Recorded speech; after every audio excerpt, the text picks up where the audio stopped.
Akala ko ba wala kang lakad after this? Well, meron pala. May problema ba tayo, ate?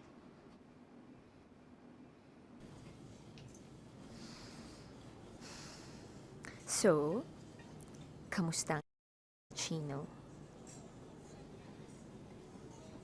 Alam mo, sabi sa akin, first love never dies.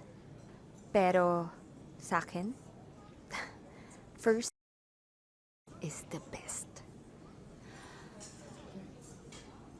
Mahal na mahal ka ni Sammy. Ang ayos-ayos na ng buhay mo. Ba't mo pa kailangan gawin to? Huwag mo sabihing nagbabago yung isip mo. Hindi. Ang sakin lang, hindi sila basta-bastang tao natatakot ako. Baka bumalik pa sa atin yung ginagawa natin. Huwag kang duwag. Isang taon